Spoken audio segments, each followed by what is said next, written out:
It is a huge honor to be interviewing today. One of my all-time idols on Dental Town. I mean, Uwe Mohr is born and raised in Germany. The difference between Uwe is a master dental technician, MDT. Did I say that right? Correct. And for the American audience, I just want to tell you why Uber makes me so excited. In America, we have hygienists because the universities got involved and created a curriculum for dental hygiene. And they have 2 years of undergrad prerequisites, and they go to 2 years of hygiene school. It's a 4 year program. It's like a registered nurse. And America basically got out of the laboratory education, 30, 40 years ago. All these Yeah. schools closed down all these programs. And I'll never forget, Uber, this is embarrassing to say as an American. When I opened up my practice, there was a lab man, and I was over at his lab, and we were talking to him, and I wanted to see his setup and all this. And he was mixing up the stone, and he spit in it. And What? and when he spit it, first I thought I didn't see it. And then I said, "Did you just spit in the stone?" And he goes, "Yeah." I go, "Why did you spit in the stone?" He goes, "There's something in saliva that makes it so when you pour it up, it doesn't have bubbles."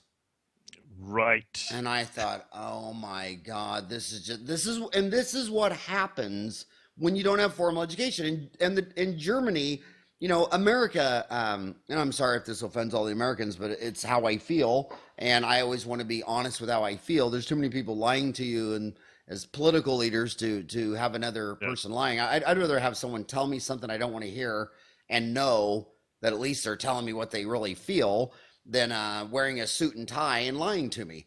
And I believe that the only two countries that have mastered manufacturing are Germany and Japan. And they make the best cars, they make the best dentistry, they make the best everything. And so you're a master dental technician, and you had to do 4 years of an apprenticeship. Correct. And then you had, well, explain the process of what it took, because it took you basically 12 years. I mean, you could have been a periodontist or an oral surgeon in the time it took you to learn how to make crown and bridge. Tell them your curriculum from Germany. Well, it's actually very true. The master's degree is there so that the technician can be on an educational level with the practicing dentist or prosthodontist. That's why we have to go through what we go through.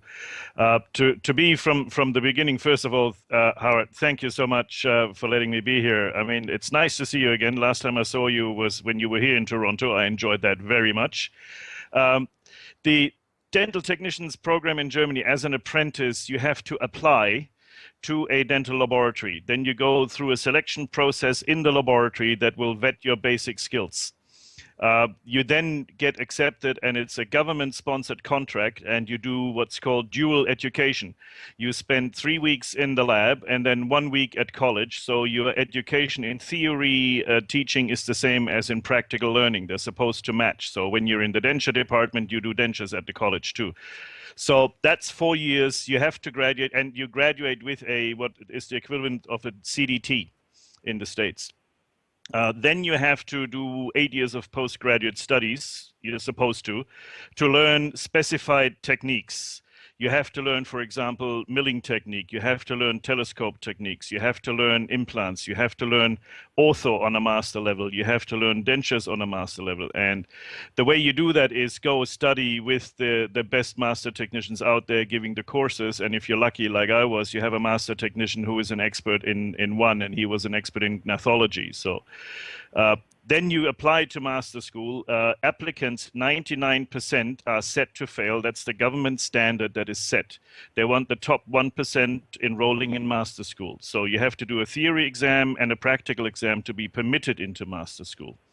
Then you do your training in master school, again with the top lecturers in the world, and learn further skills in all. And they update these techniques all the time. Like back then, laser welding came in. We had to learn laser welding. Now we have digital printing, we have CAD-CAM printing, CAD-CAM milling. All these things are now you have to have at a master level in Germany. So then you do your final exam, which is a 2 week exam. And before you do that, you do your theory exam, which is 2 weeks written exam, not multiple choice, written. So you have to actually know the answers and explain them. Then you do your practical, which is every possible appliance on the planet you can think of. A cast partial, ortho appliance. I had to do a Bimler appliance. You have to do full dentures. You have to do absolutely everything on a master level. And the failure rate there is set at 90%. So the top 10% graduate. It's just amazing. And, Americans always want to say, we're the largest economy in the world. And I want to say that, in 2014, when the numbers rolled in at the end of the year, the IMF said China eked out ahead of the United States. They're now 17.6 trillion. And the United States is number two at 17.4 trillion. But when I live in the United States, and I've been to 50 countries, so much of our economy is just repeat because it's all garbage. Like, how many times in my 50 years life you've had a plumber come out to fix a toilet and they don't even get down the street and it's broke again. So much of the American economy, I suspect that of that 17 trillion, probably 3 trillion is just rebuying junk because it didn't last the first time. Yeah. And I had American cars my whole life, and I basically each car should come with a full-time mechanic that just tied up in the trunk. And I bought a Lexus, and now my Lexus is 10 years old, has 100,000 miles on it, and it hasn't blinked yet. And I'll probably get 250,000 miles out of this Lexus. And the only thing that I don't like about it is now 10 years later, the stereo system isn't up to date, but I just had some guy hang a wire out there so I can plug my iPhone into my stereo system. But what I love about Germany is I've been in dental companies all around the globe. And when you walk into a German dental company, I want to tell you the difference between a German and an American company. When you walk into an American company, many of them, especially in the 1 million to 100 million range, you say, well, where is your PhD, engineer, scientist, developers? Oh, we don't have any. And then they have a call center with 60 people dialing for dollars. Then you go into Germany, and a small company that only does like maybe say 10 to 50 million a year has 5 to 10 PhDs in white lab coats working on the product. And then they don't even have a telemarketing center. And then they don't even really understand advertising. Their mindset is the product speaks for itself.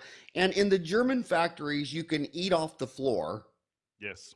And they have lines on the floor, like this line goes to the boys' room, this line goes to the front desk, this line goes to the office, this line, every light switch has markings on the side. I remember when I was a long time ago, like 30 years ago, when they rolled out the Space Shuttle Columbia. Yep. And here's the Space Shuttle Columbia, and there's this big words on the side, fuel here with an arrow. And when I first saw it, I said, are you kidding me? I don't have that sign on my car, and I gas up my car. Why would NASA need a sign with an arrow for the top of the space program? What are these guys, crazy? They go, no. NASA was built with Germans. And Germans, everything's a system, everything's explained. There's only one way. It's all about quality control. It's all about redundancy. And so I always joke that, there's basically three camps. There's the Germans, the Americans, and the Chinese. The Chinese is we'll make it so cheap you'll have to buy it. Yep. And the Germans are we'll make it so good you'll have to buy it. Yeah. And the Americans are, I don't care what we sell. We're so good at advertising and marketing, we could sell shit to anyone all day long. and they all need to learn from each other. The Americans need to learn more about PhD and education. The Germans need to learn more about marketing and advertising. Yeah. And so I also want to ask you a question. On your program that you study at, is there anything like that in the United States or Canada? Well, Canada, let's go one step back to qualify this. In Germany, everybody working in a dental laboratory has to be a CDT. The only people that don't have to be qualified by a degree are the office staff and the cleaning staff, and the rest have to be trained dental technicians that have completed an apprenticeship. So even the person in the plaster room will be a CDT. And more importantly, in the larger labs in Germany, they will have a master technician run each department. So there will be a master technician overseeing the plaster department. There will be a master technician overseeing the cast partial department. That's not unique to dental technology. That's like this. My hometown is Stuttgart, where the Mercedes factory is. All my friends growing up worked in the Mercedes factory. You hang out with these people, you find out what annular retentive German means. Literally, that you can eat off the floor. Absolutely. And you can tell by driving their product. You can tell Yeah, by driving a Mercedes or a Porsche. Is it pronounced Porsche or Porsche? Porsche. Porsche. Yep. But how many programs? I mean, is there anything like that in the United States or Canada?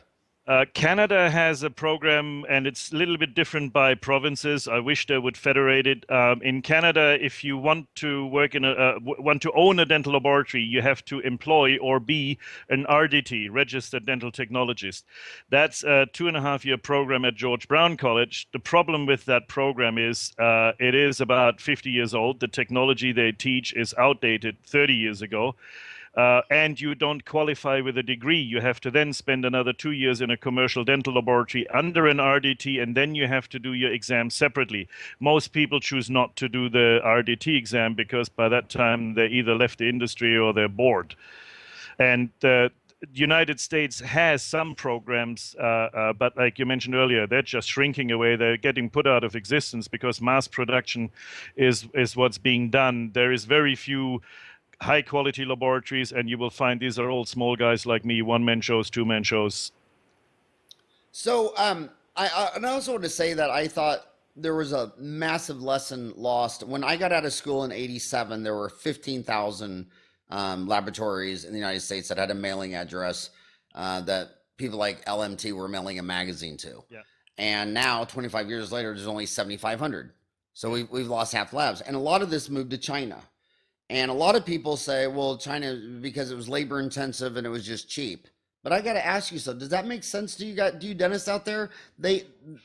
My take on it, going to China, is that their only dental school in Hong Kong has more students in their Crown and Bridge laboratory Yes. than they do in dentistry. And it was the minds rolling out of that lab that set up all those laboratories, like Modern Dental Lab. Yeah. And I mean, you just can't go into a village in China and the next thing you know, they're making Crown and Bridge. Yeah. It starts with government infrastructure, and a lot of dentists, a lot of Americans. I think one thing unique to Americans is they all don't like government. They all want less government. They don't want any government. They don't want to pay any taxes. They just believe that, this liberal laissez-faire. But it's a partnership working together. It's the government, it's the people, it's business, it's the family, it's the individual. And China got behind Crown and Bridge Laboratory at the dental school level, rolled out some highly educated young men and women, and they went out there and built some amazing labs. And when I went to Modern Dental Lab in Shenzhen, which has about 4,000 employees, I was amazed at the order and the sophistication, and they take every step as serious as a heart attack. And they're just trying their hardest. What is that guy's name out there? Patrick. Yes. Well, Patrick, there's another one. Starts with a G. Anyway, Godfrey. So, You remember yeah. Godfrey? Not. Sorry, somebody just walked in on me. Yeah. No, just give me one tiny second. Sorry, I hate to do this. No, take your time. Okay, I'm in an interview right now. Okay. First of all, China started because the need was created by the United States, because big laboratories, mega laboratories that had 1,500 to up to 3,000 people on the floor started pumping out cheap quality work and cheap work.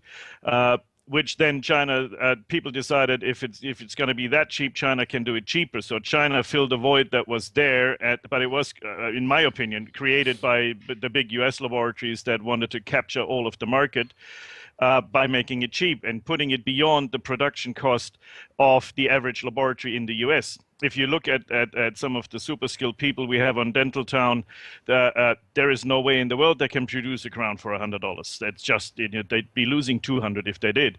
So China filled the void. I trained a lot of people in Asia. I was in Singapore 1987, 1988, and we were setting up the biggest outsourcing laboratory in the world at the time, long before Glidewell came along. We had at the top of the line 500 people per shift. That was gigantic back then. Now you go to Shenzhen, 10, and you have building after building after building where they have 5,000 technicians in there. And the products are not all bad. I always have this argument on Dental Town. The quality coming out of China is as good, or can be as good, is probably correct, can be as good or better than what laboratories, mass production laboratories in the States produce, and vice versa. There's laboratories in the States that produce world-class quality. If you look at the concept in China, like the big laboratories, you will find a lot of German master technicians there running shifts and running departments and running whole floors, and that's what the concept is built on. Because if you're doing, 2,000 crowns a day, you have to have a system in place. And the best systems and the most organized systems come from Germany. They have the model systems, they have their workflow systems.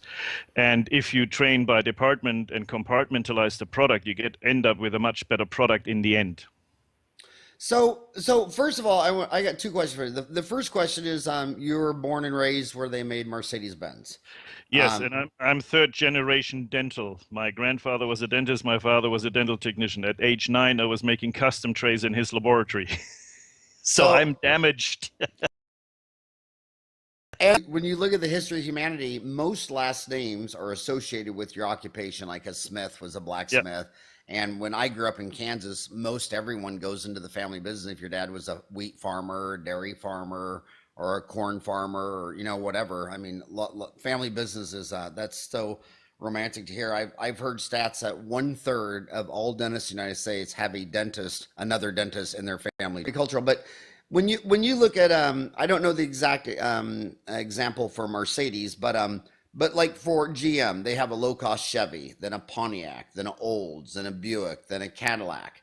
So do you see market segmentation in dentistry in Crown and Bridge laboratories where there's a market for a Mercedes-Benz, but there's a market for a Chevy and a used car? I mean, how do you summarize that in your mind? Well, there absolutely is, and it's a necessity. What you have to in today's market. And I do most of my work for clients in the US, so I know the market fairly well. There are people that provide very good dentistry, but they are in areas where they simply cannot ask more, or where HMOs and other insurance companies push them down into a price that they simply cannot afford to get a $300 crown. So as most laboratories, as small laboratories like me cannot compete in that market. We have a certain cost for producing our products that we cannot match the big laboratories. That's where the Glidewells and the Burbanks and all those laboratories come in. They can service these markets. They can make a profit on a $100 crown. Is it the same quality as a $300 crown? I dispute that. But there is a market that needs to be serviced, and you can't punish the patients for only being able to afford a certain amount of money. So you have to provide product at that price to them. Very good. I like the way you said it. You can't punish a patient for not having the fees for different markets. So you said you're a two-man operation, you and one other person? Yeah, I have a friend come in every now and then. He's an expert implant technician and metal technician. He helps me out when the load gets too high. He does the smaller cases. I'm sitting here. I'm pretty much doing full arch cases most of the week. I ended up being there because of, I don't know, misbehaved on Dental Town or whatever, but it worked. So you now, I'm a huge fan of you. You have 10,000 posts on Dental Town. You've been a townie for, forever. How long have you been a townie? It's got to be at least 7-8 years. 7-8 years. And it's got to... So you said most of your clients were from the United States. Yes. Did you find a lot of them on Dental Town? I do frequently get clients through Dental Town. I also, because I spent some time in US laboratories, I had certain people following me, calling me up if I wanted to do their work now that I'm back in Canada. So it works both ways. I do some other publications, and it seems like every time I publish a case, either on Dental Town or on somewhere else on the internet, that the phone starts ringing, because it's a type of work that's not done very often. And that's not because I'm special or whatever. That's just the master education. That's what we do. You get trained. Basically, the master technician is the prosthodontic degree in the dental technician field. Did I pushed out a case of yours a week or two ago, didn't I? Yeah. Did that generate any phone calls?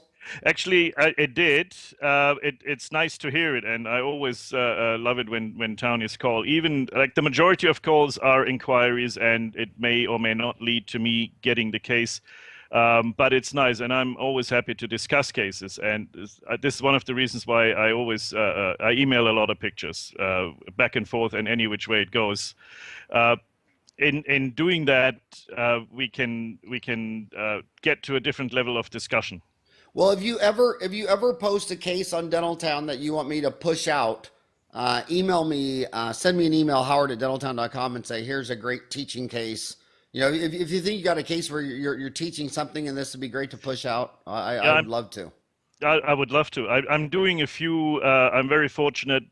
Dr. Aaron Garg, his office sends me a few cases, and he requires me to document everything from beginning to the end. And so I actually do get patient pictures from stage one all the way to insertion pictures. So that's probably something that would definitely be worthwhile. And with the quality of teaching that he does on the surgical side, it's nice to be associated with that and showcases like that because you get a completely different quality of work out there. Aaron Garg, the implant teacher out of Florida. Yeah. Yeah, yeah, an amazing guy, and he's got the hands-on surgical implant deal in Dominican Republic, is it? Yeah, he just opened his own institute over there. It's finally finished, and they did the first couple of hands-on courses over there. It's amazing what this guy does. Yeah, a go-getter. So first of all, I want you to explain to our listeners. You have a $300 crown. You're a one-man show. What is it that you mostly specialize in? Is it mostly? I mean, I do you do single unit crowns, or is it Oh yeah. mostly full arches? Or tell them what you do. No, I do everything there, and it's literally I will be sitting here doing bite splints or doing dentures or single crowns. I mean, a laboratory, a German trained technician has to be able to do everything. You can't just say I only do crowns or I only do dentures. There is no specialization. When in Germany, when the phone rings, there's a pickup. You don't know what it is until it comes to the lab. Could be a denture repair, could be a 14-unit implant case. You have to be able to do it. So we don't specialize, not like the laboratories in the United States that want to do just crown and bridge or just ortho.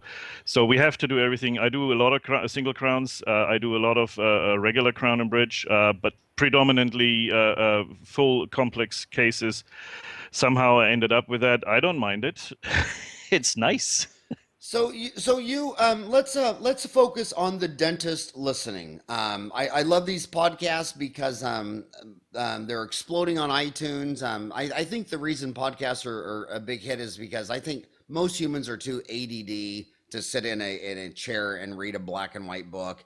They like listening. The biggest feedback I get is people say, I listen to that podcast when I'm an hour on the treadmill. On Saturday mornings, it takes me 4 hours to clean my house and do the dishes and do the laundry and sweep out the garage. And I'll listen to four of them. In fact, the biggest complaint I have in podcasts is I don't do enough of them. They want at least 4 hours a week. So talk to this dentist sitting on his treadmill. What could dentists do better to make your job? I mean, I have a feeling that at your level of training, you're probably not getting stuff sent to you good enough. When do you need full mouth? When do you need upper and lower impressions versus a quadrant tray? What impression materials do you like? Or do you like receiving optical scanning impressions better than physical polyvinyl siloxane or polyether? Educate the dentist on how he or she could send you what you need to do the type of level of work that you can do. What's the low-hanging fruit lessons on that? I actually, some of my best clients I work with now started out as sending single crowns, and like you mentioned, is the impression good enough or not? And they send it to me to see if it was good enough. And we ended up discussing exactly what you mentioned, a change maybe in impression technique or impression material, or optimizing the impression material with a material that I know is good. So I've been with a number of my clients. I've been working with them for many years and seeing the level they're at now and what they're putting out now and the confidence they have developed, and also accepted advice from me which training course to go to in the States, which lecturer to see. I know you're a big fan of John Nosty. Everybody that asks me questions, I send over to John if they want to go to the lecture, if they really want to learn how it's done properly. for me, if a dentist is contacts me to learn or to listen certain techniques, I may not end up doing a lot of work with them because sending to Canada is a bit of a pain in the neck. But I've got a good procedure in place. But I don't get all the work that I talk about. I don't get work from all the clients I talk to and speak with on Dental Town or private phone calls. I like the fact that the ones that call me want to learn and want to improve. And I've been doing this. This is my 43rd year this year. Wow. Yeah. Did you start when you were 12? Because you look great, buddy. Thank you, man. It's my 59th in a couple of weeks. Well, happy birthday. So, but it's the German beer that keeps the face wet. You know? So do you drink it warm or out of the refrigerator? No. Cold, cold, cold. Really? I thought in Germany they like it warm. No, that's England. That's England. So England's room temperature, but Germany, it's cold? Yeah, England, especially the Guinness room temperature. Other than that, no, Germany beer cold. If you serve warm beer in Germany, that's reason for being kicked out of the country. Uh-huh. So what's your favorite German beer? Hacker Shore. I know it's impossible to pronounce. Okay, but let's get specific and name names like if I was going to send you my first just a standard single unit crown on an upper first molar, let's say number 3. Would you want polyvinyl, polyether, or would you want an optical scan? And what brand would you use? I mean, is there a difference? Is all polyether? Is all polyvinyl? No, Are they all the same? There is reasons why some are cheap and some are expensive, and if you look at the manufacturers, you can see why. My absolute favorite of all is 3M SB Permadyne, the heavy body and Permadyne Garant, which is basically Imprigum but modified in viscosity. So it's a polyether. It's a polyether. What you get with the heavy base of the polyether and then the light body, the hydraulic compression during the impression taking presses the light body substantially better into the sulcus and into the margins. A lot of cases where these days we prep equigingival, no need for retraction cord. A lot of no prep veneer and veneer cases can be done without laying cord. The detail I get, and I can see, because I'm looking at my work under stereo microscope, I trim my margins under 20 times magnification. If it's there, it's there. If it's not there, then sometimes you can play with it, and sometimes you have to pick up the phone and say, we're going to try this again. Okay, now are you talking about laying the, okay, you said 3M SB, polyether. Permadyne. And is that the purple? It's pink. Purple is the Imprigum. Okay, purple's Imprigum. The Permadyne is pinkish, and then the heavy body to that, the light body to that is a blue, and that comes in an Automix cartridge. A lot of people buy the machine because polyether is a bit of a pain in the butt to mix, and your assistant will break a wrist if you do that all day long. So yeah, I use the 3M SB Imprigum in the machine. I just squeeze it out. Yeah, and that's perfect. And you will find the Permadyne itself is a tad lighter in viscosity than the Imprigum. It's the same material. It's a tad lighter. But when you said the hydraulic, now do you want them to take a heavy body impression and then take that out and then push the light body and use the hydraulic? Is that what I said? Or no, it's all in one impression, and the positive result that you're getting, because you inject the light body around the prep and on the occlusals everywhere you want it to be. Then the heavy body of the Permadyne is so dense, it compresses very much, and you do get a hydraulic effect without doing two-stage impression. Okay, and some dentists, when they lay the light body down, I know Gordon Christian was a big fan of air spraying it down. Yeah. Because he said, if it sprays off the tooth, it was wet, it was, you need to put more or whatever. Do you like that, or do you just think laying the light body down and then setting the tray with heavy body is best? Well, today with the auxiliary equipment that you get, like Optragate and all these, where you can keep the work field very dry, it's substantially better impressions than if you have a work in a moist environment. Some polyvinyls claim hydrophilic impressions. I haven't seen them work as well, although I have seen some people getting extraordinary impressions. If you're talking about the real hydraulic impressions, like the Blue Moose technique, Howard Goldstein was amazing with those impressions. He got really, really good impressions, and now he's working for you. You took him away from dentistry. And when he hit 30,000 posts, I said, it's so much finer to find a person to join your team who already had the behavior naturally.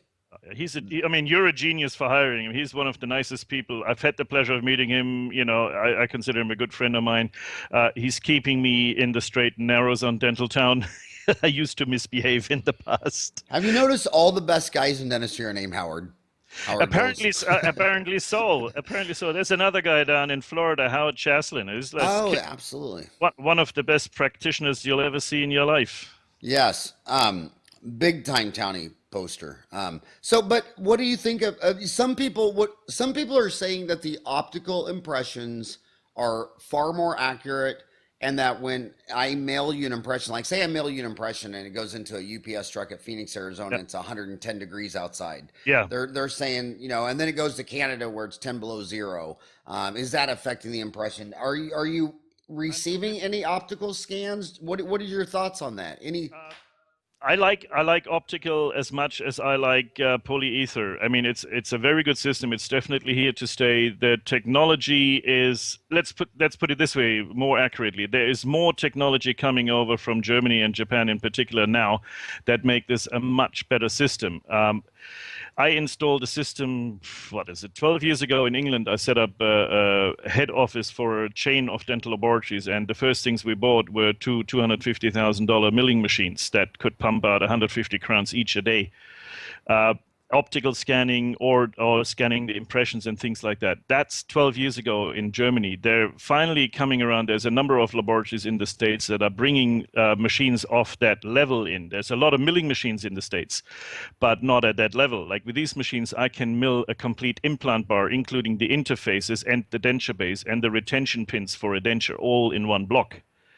That technology has been there for 15 years. A lot of the products don't come to the States because the suppliers don't want to bring them in because it costs them a lot of money to register each product with the FDA. So a lot of the product that is common use in Europe is not being used in the States because the suppliers don't bring it in. You literally have to go out yourself and find it.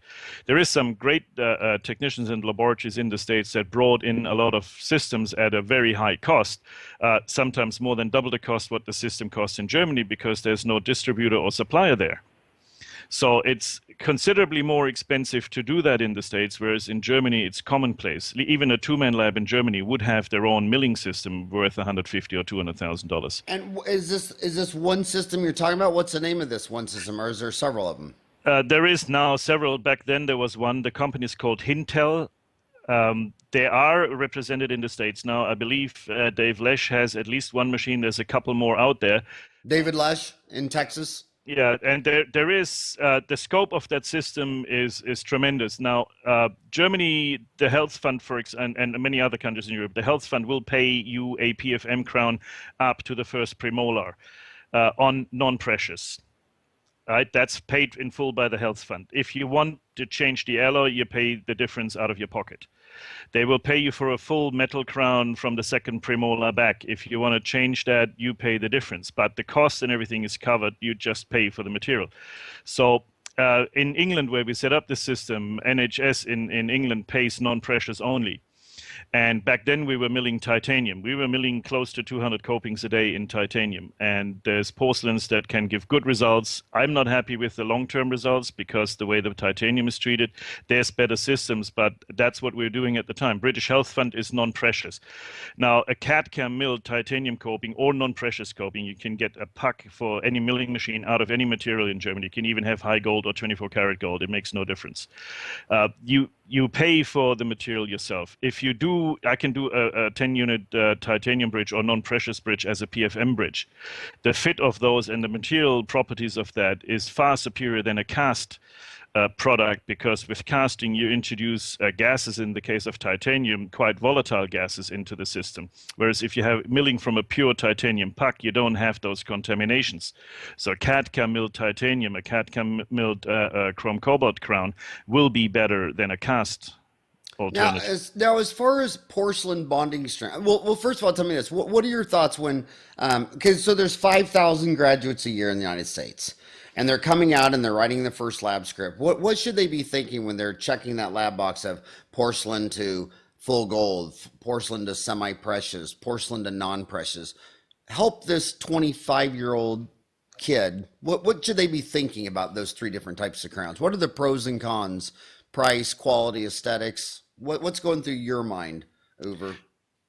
First of all, they should be calling up the lab and having a good chat with the lab owner, not a customer service rep like you mentioned earlier. Having 20 people answering phones all day and reading off a script isn't going to do anything for the quality of your work or helping you making up your mind. You want to talk to a qualified technician who deals with you. We got a number of really, really good guys on Dental Town that will be able to help any young graduate in the right direction. What you want to know and what's missing in most university teachings here is material properties. Nobody ever talks about material properties. They talk about, okay, Emacs is going to cost you this much, a PFM is going to cost you this much.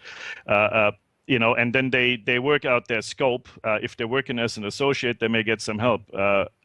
But they don't really know the material properties of each crown. If you're looking at a standard PFM crown, you have a MPA of anywhere between 140, 170 for the finished porcelain.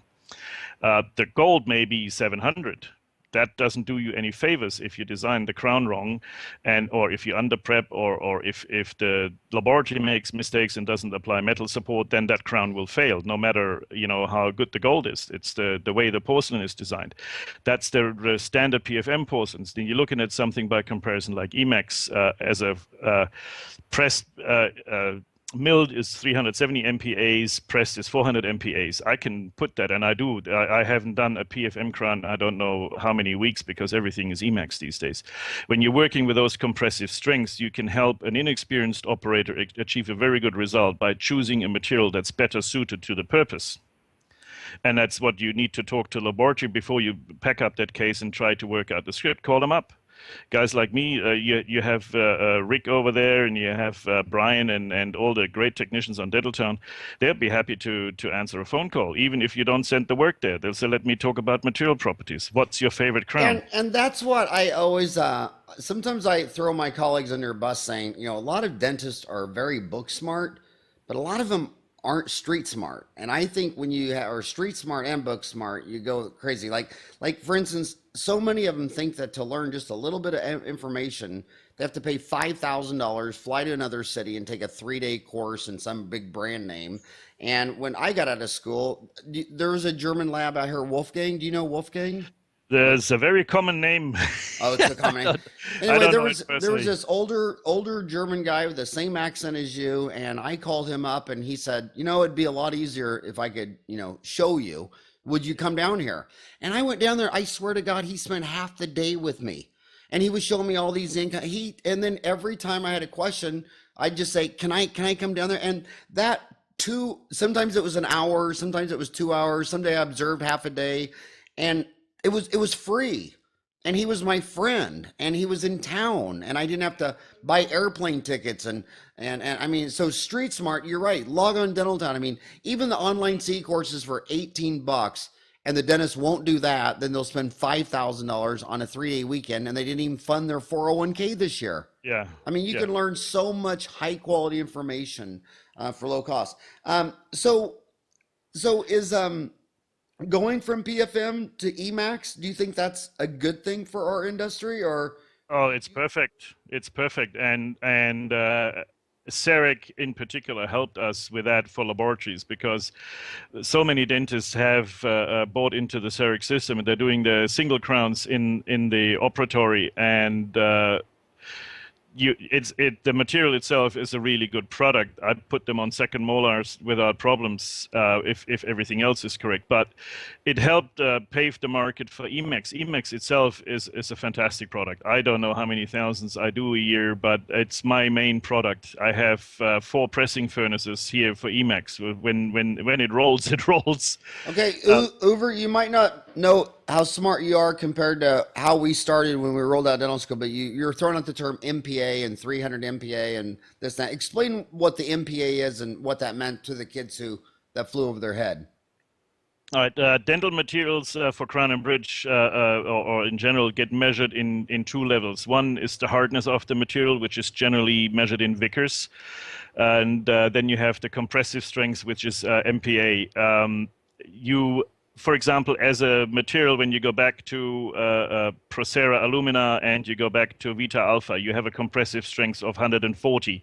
That's why you saw a lot of fractures in those materials, because in a challenging environment, if the excursion and crossover isn't adjusted properly, you will see fractures on those in no time whatsoever. The crown will split down the middle.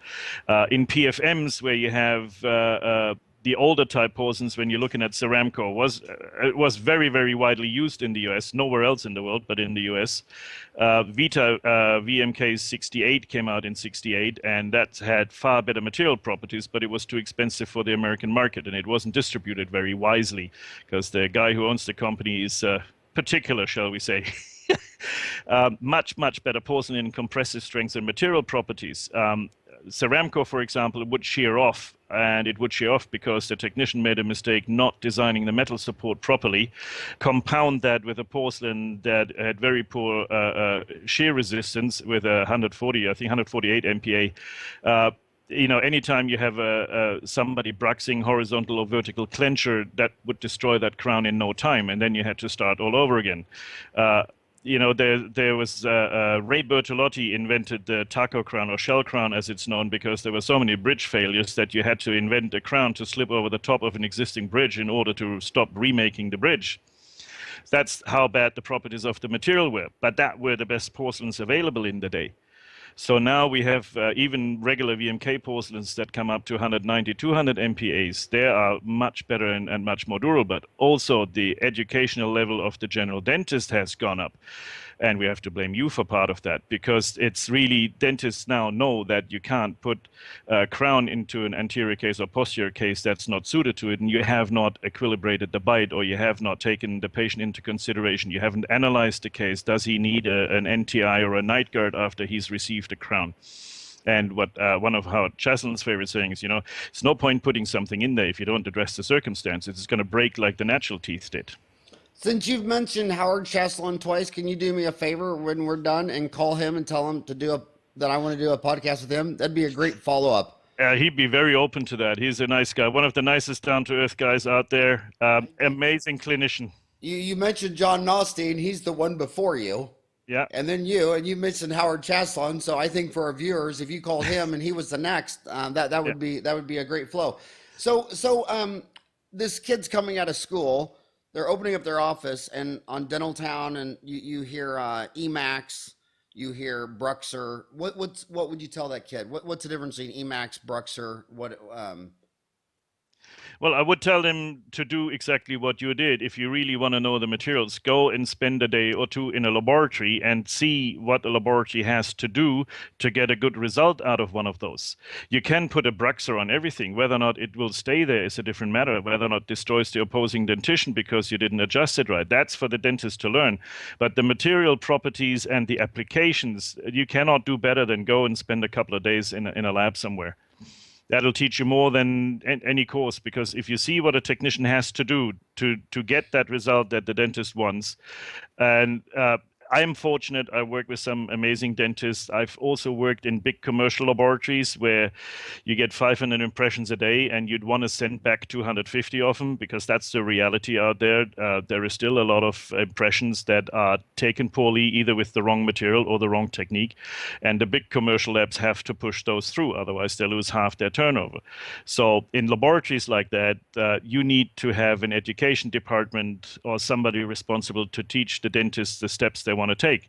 Most of the dentists are quite happy if they get advice on how to be a better dentist and how to get more out of a certain product. And tell our viewers about your Dental Town continuing education course you put up. The crown and bridge it's not quite complete yet. Howard is pushing me. Hogo is pushing me to do that. It'll be done very soon.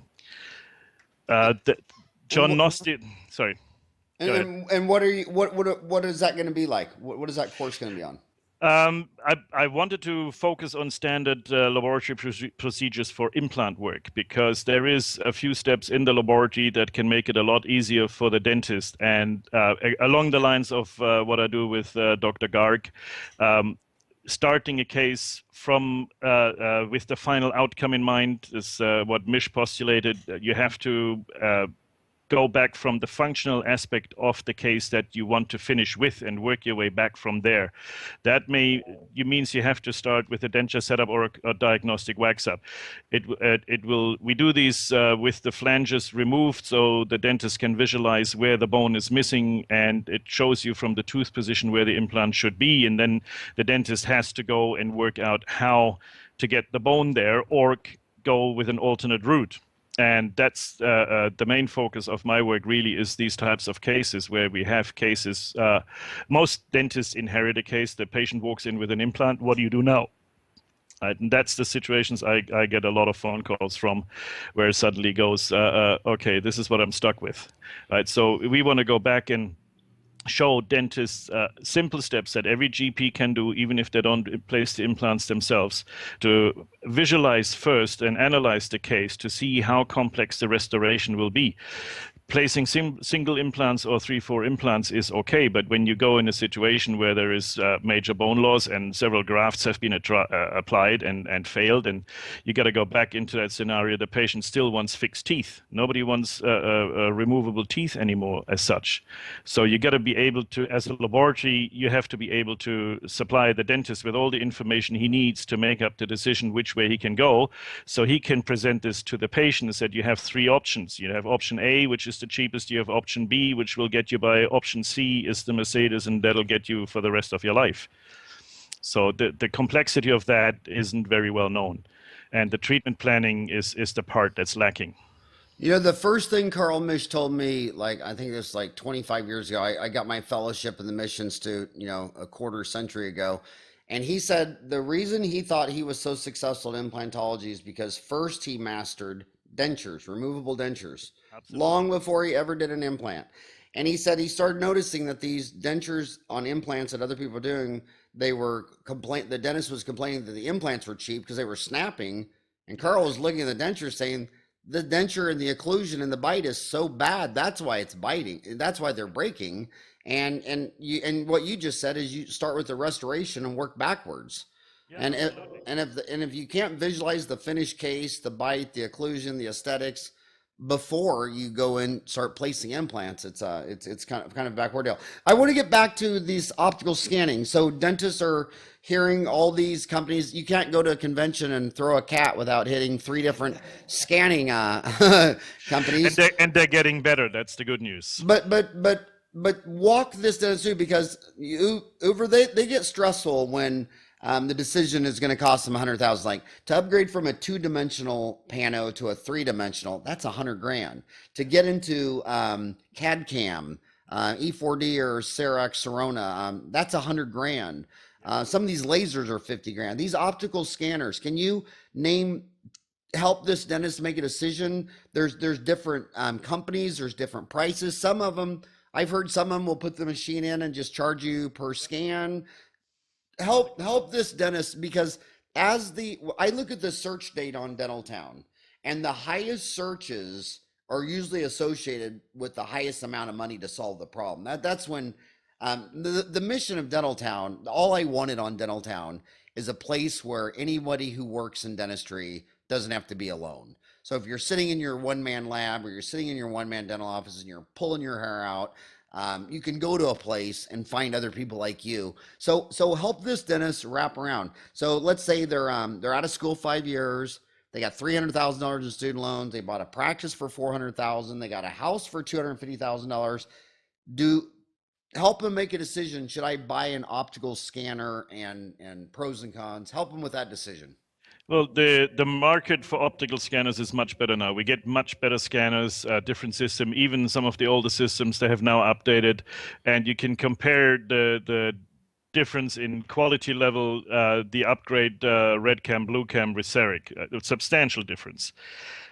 What I would do the same as a young dentist or as a new dentist into that particular market, get whoever is willing to come and demonstrate the machine in your office, or get invited, which I recommend a lot of dentists to do. Call somebody you know who has the system, or call a friend who knows somebody. Go there and spend a couple of hours or a day with that product to see how it works and if it suits your work style, your workflow. Not even the best system in the world may not work for you because you work differently. You have different requirements at what you do. What you perceive as quality may not be what the next guy will perceive as quality. It may not suit their purpose and style of what they want to do. There is way too many systems out there. You have Itero, for example, which has come a long way. Even, like I said, the Saric scanners themselves have become substantially better. And from, if what I hear is right, the architecture will soon be opened up to more centers so you can go on more systems. The limitation of the Saric is the size of the blocks. Germany milling centers work with hockey-sized pucks. The Saric takes a very small block. We mill completely different systems, and that's what I get into. 1-2-man shows or even 5-man shows. We can't afford 30,000 for a scanner and software. We can't afford 150,000 for a milling system. That's just out of our purchasing range. But I can receive scans, I can manipulate scans, I can design everything and then send it off to a milling center that mills it to my specifications. And by doing that, I'm actually getting the best possible product. I can send it to BioCAD, for example, for my implant bars. I can send it to milling center like Lesch or other people that will mill the block out of the material that I require without me having to have a capital outlay of $200,000. So for small labs, it's actually easier, I believe, to get a better product into the market because look at the big labs. They have, $300,000, $400,000, $500,000 of equipment invested. The software is out of date by the time the system gets installed. You know how software improves all the time. Most of the software sold in the States doesn't include the rights to the implant bodies, the scan bodies. If you look at the Pretau system, for example, it's my favorite zirconia milling system. The guy is amazing. Enrico Steger, who founded the company, is an amazing dental technician. He was an amazing dental technician long before he got into this work. He used to lecture all over Europe on his system. I was fortunate to study with the same master that he studied with. So I've followed him for a long time. The systems that he has out are technician focused. They're not dentist focused. They're solution focused to give the technician the best possible product to give to the dentist. If you look at others, Saric to me is an extremely limited system because I can only do a 3-unit bridge. That may be good, but for a laboratory to buy a Saric to have in the lab, same amount of money, you get a Roland or other digital mill that can do you 100 crowns a day instead of 8. So you're looking at it differently from a dentist's point of view than from a technician's point of view. What you scan, a lot of the systems now are open architecture, means the file can be emailed to the laboratory, and the file can be manipulated in the laboratory and then either milled in-house or sent out. That's what we want. We don't want closed technology. So as a laboratory, we want open architecture files. We don't want to be having to purchase, for example, $4,000 Sirona software so we can manipulate the file and then send it off somewhere. Chairside scanners, you mentioned there's people offering them for free as long as you send to them. That's a viable route if somebody really does a lot of dentistry. If it's just an odd crown here or there, you're losing money. So for the dentist, find a friend who has the system or go on Dental Town, ask if you can sit in and ghost somebody for a day to learn a different system. And you will find the one that's good for you and that gives you the results that you want. Now, be careful how you answer this. So I'll give you a moment to think of the answer. What if someone wanted to what if one of my listeners wanted to ask you? Can they contact you or email you or how? Anytime. That's my phone and my email box. I get a lot of contacts from Townie. I'm very happy to answer any inquiry. I've been doing it for years. I'm not the only one. There's many other labs out there who are happy to do it. The good thing is with Townies, you know that somebody's calling you because they really want to have an answer or want to learn something, and vice versa. They know that you'd be happy to answer the question. Because I've been doing it online for I don't know how many thousands of pictures I got out there. It's got to be at least 4 or 5. Well, are you willing to give that number or email address now? Absolutely. It's Uwe at smartceramics.com. Spell that.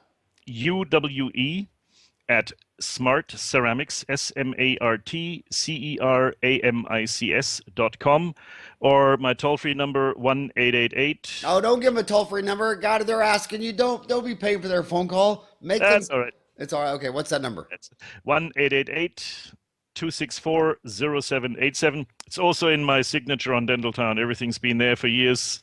People always ask me what my toll-free number is. I'm like, really, dude? I have to stop my day, answer your question, and you want me to pay for it? Really? Yeah, well, Really? but that's how we get business. This is it's part of the price you pay for. I mean, literally 90% are don't eventuate in anything of the calls that I get. The 10% that come through are nice and interesting cases. Some of them are very challenging, and I love that stuff. So it's for me, this is part of the business. I'm always happy to give advice, even if the case doesn't come to me. What I want to remind people all the time is that, the 80-20 rule. 80% of dentists, when they get home at the end of the day, they're done, they're spent, they check out, they want to open up a German beer and watch, football or, check out. And I look at those dentists who go home from work and they log on to Dental Town and they're there for hours. And I mean, it's the cream of the crop. I mean, it is the cream. I mean, it's people who want to be a better dentist. So, if you're a listener out there and you're all alone, the masters, I mean, the German masters, that's the type of quality on Dental Town, and they're just people just absolutely going for it.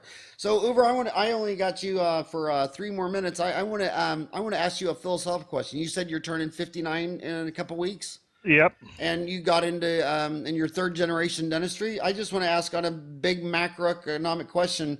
In your whole life that you've spent in dentistry, is the quality of, or is the dental profession, the dental laboratory business, is it better now? Is the playground better now than when you started a long time ago, or is it going the wrong way? Is it going the right way? And where do you think it's going in the next generation? That question you'd have to really make country or continent specific, because there is a disparity between areas. Germany in the 70s, I got into in my apprenticeship. The materials and equipment were only just about emerging. Like VMK 68 was just come on the market. Uh, and the techniques, we did the first platinum foil crowns and things like that to experiment with that on that. Now you have everything computerized. You have CAD/CAM milling systems. You have light cure materials, so you don't have to cut and solder your bridge 3 times. You get something that casts, that fits. The materials as such has improved. As a side effect, the technology and the products have improved. Training in the States has decreased substantially for dental technicians. It's literally falling away. I don't know, within 5 years, it may be gone completely. There's a couple of big laboratories that are to blame for the demise of the small one-man shows. You mentioned the number of labs that existed way back then. If you go on the NADL website, you see literally there's 30% left, and a lot of the guys out there that are really good are in my age range. So, what's the next generation of technicians going to be doing? Nothing but CAD/CAM and have people who never waxed up a crown, design a crown on the computer screen. That's the big problem. You mentioned customer service. They will have, 50 customer service reps on the phone, but only one RDT out of 500 employees, one CDT out of 500 employees. There's only one person there who's actually done formal training. Again, the law is the same in Germany and most of Europe. Everybody working at the bench has to be a registered certified dental technician. You go to Japan, look at the ceramics that Japan brings onto the market, because they way back then brought a couple of German technicians over there to teach the Japanese. The Japanese masters became world teachers on their own. They're putting out quality now that most ceramists can't even touch, let alone think repeating. I've lived in Australia for 12 years before I came to Canada. The technicians in Australia are amazing, but again, you have to be an RDT. I worked in England. The best technicians we had available in England were South African dental technicians, certified South African technicians. The training program in South Africa is absolutely amazing. They're putting out technicians that are really, really on a world level. You do have an awful lot of very highly talented and skilled technicians in the States, but they're all specialists. You will have a top ceramist, you will have a top denture guy. We have a lot of them on Dental Town. But you do not have the overall specialists and specifications that Europe has. So there is a disparity in terms of overall training in particular, because there's nobody out there willing to train these people. There's not enough money in there. If you can get a guy walk over the border from Mexico in the morning to do your 10 gold crowns a day, you're not going to hire somebody that costs you $100,000 a year. And So, that's So, what would be the solution for dentists that are involved? Yesterday, I was on the podcast was the current president of the American Dental Association and the president-elect coming in, Carol, a friend of mine for 25 years. Do you think that the dentists out here listening in the States should get involved with their dental schools and try to get dental laboratory programs back up? What I hear is we're down to 3 programs, and you're thinking those will probably be gone in 5 years. I mean, can we really be a great country without any Crown and Bridge laboratory programs at the university level? Well, it requires a change in attitude because right now the predominant question you hear is how much is the crown? It's not how good is your crown. It's not what do you require me to do that crown. And even I've had one of my best clients in the States told me one day, you're going to have to cut your prices by 20% so you can keep doing my work. And price is the determining factor more than ever in the United States. It's not just in dentistry. And until the attitude changes that you are prepared to pay for higher quality when you can, like I said earlier, not everybody can, you have to force training to exist. And there is no interest at the present moment. There's only laboratory interest to keep training going. There's no interest from the dental sector in general to get more schools, get better programs. They cost money, and you have to hire some of the top teachers to teach the top technology, and that's not being done. And what's also sad is in my half century on Earth, it seems like to sum up the American government in one slogan would be "Money's the answer. What's the question?" Yeah, exactly. If we throw enough money at it, it'll go away. Well, I'm telling you, our hour is up. I knew it'd be the fastest hour. Uwe, I love you so much. I adore you. You're amazing. Thank you. Huge fan of your 10,000 posts. I can't believe you are crazy enough to give out a toll-free number on your podcast and your email.